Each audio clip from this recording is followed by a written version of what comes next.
Welcome back to this series of tutorials on STM32 microcontroller programming. And the basic objective of this tutorial is to teach the basics of STM32 programming and also to simulate that programming on the Proteus simulator so that those of you who do not have access to the real hardware, they can also learn. But nevertheless, the same code which we develop here can also be used on the actual real hardware. So in the last video, we tested our uh, basic Proteus simulator and the Hello World or blinking LED program, and to see that it works fine. In the future videos, we will be using at some places the real hardware, and in most of the places, we will be using this Proteus simulator to see the code working. Because the objective is not to produce an actual product, but to show you the programming skills of STM32 microcontrollers. We will be building upon this the same Proteus board which we had developed. So today we will modify it a little bit to accommodate some more code so that we can work with it. So let's begin. Um we start with the Proteus, and we had worked with this board.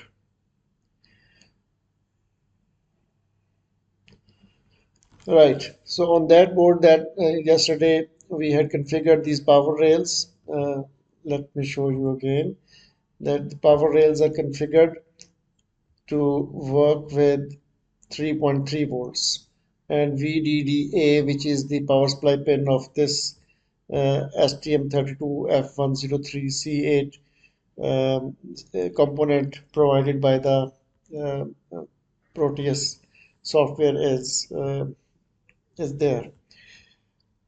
Right, so now let's modify this board a little bit to accommodate some more features. And at the same time, I will be teaching you some basic skills or techniques to make your schematic look more uh, friendly and more understandable. So let's first get rid of all these stuff. Now you can see all the GPIO lines are on the left side, and all these uh, lines like reset line and oscillator lines are on the right side. We just want all these lines on this side and these lines on this side. So just click here and uh, X mirror. Now, now you can see all the lines are on the right side. Now we want to add a series of LEDs which are usually used to see the results of GPIO lines as outputs. So we want um, some LEDs, 8 or 10 LEDs, to be connected to these IO lines. So instead of writing placing the individual LEDs, I will be placing the uh, LED bar graph. LED bar graph, right? So this is the LED bar graph, which is has all the green LEDs, and you can also use this one which has all the red LEDs, and you can also use this one which has uh, few red LEDs, few green LEDs, and few other LEDs. Does not matter. So I'm going to use this green one. So let's first see which side of these LEDs is anode and which side of these LEDs is cathode.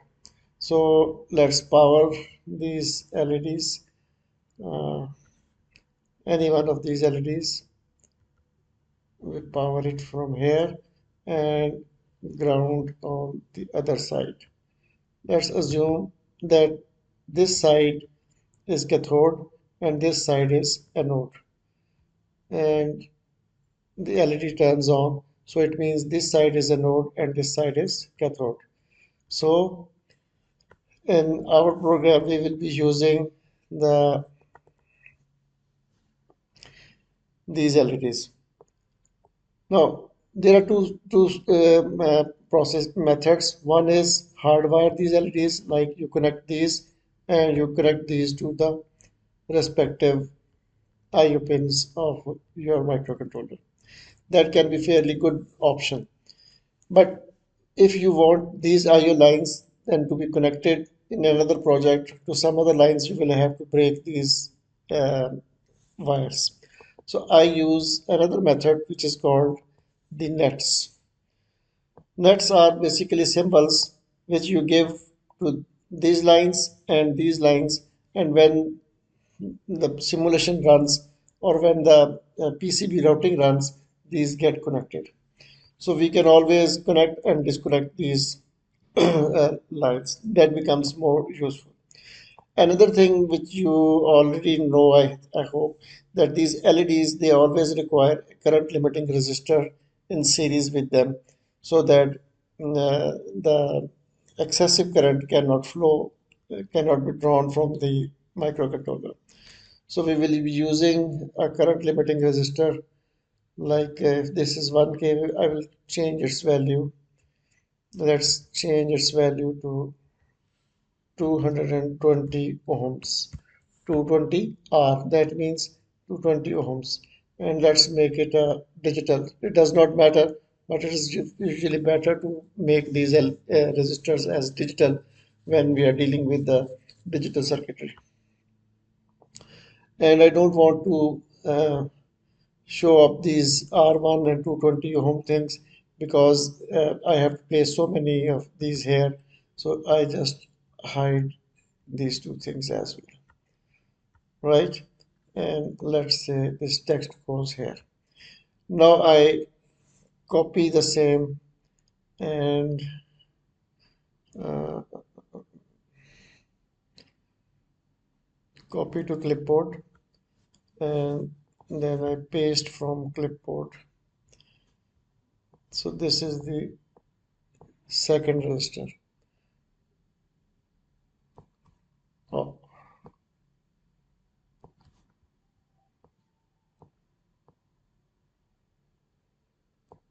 this is the second register. So now I copy both group and block copy.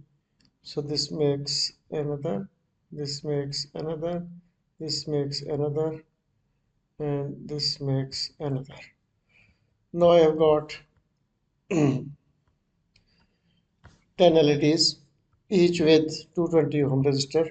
So all of these can be connected to the individual lines. If you connect one line and you just double click this point, then the lines will be automatically connected to the opposite ones. You can draw them manually like this, or you can just press this thing. All these lines, they have to be connected to the ground.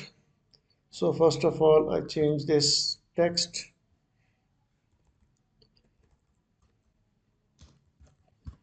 LED bar, and place a ground symbol here.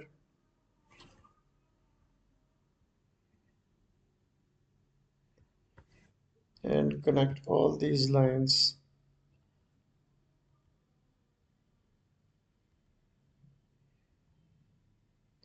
to the ground.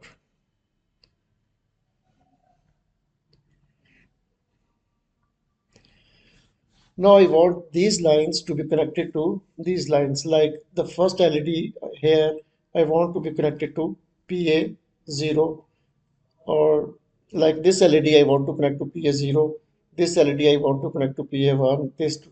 So either I can do the hardwiring or I can give them the nets. But for those, I have to give these nets as well. So first of all, to give the net, we have to go to the same this symbol, and this is the net symbol. Either you can use this symbol or you can use this symbol, or you can use this symbol. All are same thing. I use these default symbols. So you just place these symbols here like this,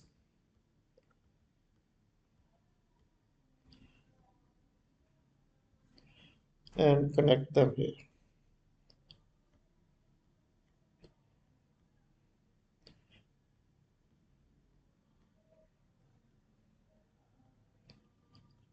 Similarly, you place symbols here. It does not matter if you are placing round symbols here, you can place any type of symbols here. Does not matter. So I want to rotate it. To rotate it, you just click it like this and place the symbol here, here,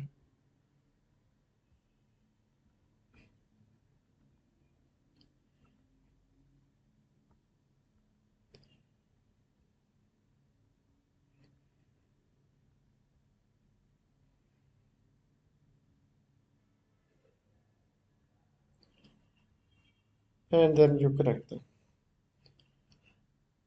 Later on, we will give names to these points, and the names, the points with same name will get connected. So the schematic will not be jumbled up with wires. Right, so let's save this part up till now. And from here, we can just have the optimized view or just magnify it and here. Now, let's name these things because these are pin number name PA0. I want to name this as PA0, this as PA1. These are the same names which are used in the data sheet of the microcontroller. PA3, PA4, PA5. You can give your own names as well, does not matter. PS6, but I like to give the names and stick to the uh, notion which is fairly standard in the datasheet. 8, PA9, PA10, PA11, PA12, PA13, PA14, and PA15. Now, I want to connect this thing to PA0 because this is the least significant LED and this is the most significant LED, just like a bar graph. I want the smaller one to be on PA0 and higher one on the PA9 or 10, whatever is good. But it's all up to you, however, how you want to these connections. So I just label this as PA0, PA1, PA2, PA3, PA4, PA5. We will be varying these connections later on whenever our project needs modifications. PA6, PA7, PA8, PA9. Right, so this block is complete. So just to make it look like a block, we place a box around it.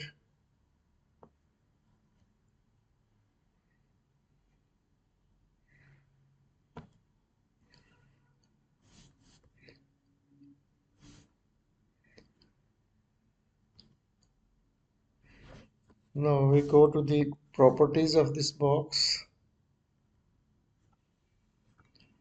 edit style, and fill attributes. We make it none. And okay, so now you can see it is just like one uh, block, and we can also place a text here, LED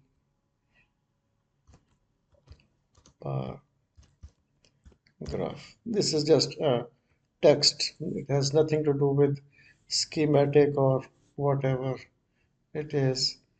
Just place it and drag it here. Right. So um,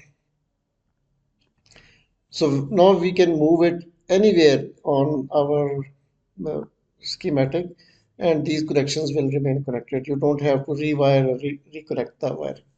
Now let's test, and so that let's see if by changing the PA0 to blink, this LED turns on or not. Or in the next few demonstrations or lectures, we will be now using this schematic. Let's say let's put it a little closer to it so that we can see the whole thing at the same time. And in the next few demonstrations, we will be using this board or this schematic and this simulation to experiment in a various way with these LEDs. Basically, we are going to explore the GPIO commands, uh, which has general purpose input and output commands of this STM32 microcontroller, and also to sharpen the skills of the C language, how to manipulate the individual bits of a port or uh, things like that. So I hope you would have enjoyed this basic tutorial on how to make a good looking schematic for your microcontroller boards. This is how I do it. Many other people do it other ways, and they also are good at it. That, but this is how I like it. I like these things. Another important thing is this. Say, for example, I want this LED to be connected to PB11. So I will just have the similar symbol here. I will just change this label and it will be connected to this thing. And sometimes I want to disconnect it. You just double click it and just erase this, and this pin will be disconnected. That's it. Thank you very much, and I hope you would have enjoyed it and you will enjoy this journey with us. um, it will be nice if you can subscribe and like to our channel so that you always sit in the first row and you get the new tutorials and videos that we upload on this channel into your suggested uh, videos. Thank you very much. May Allah help you.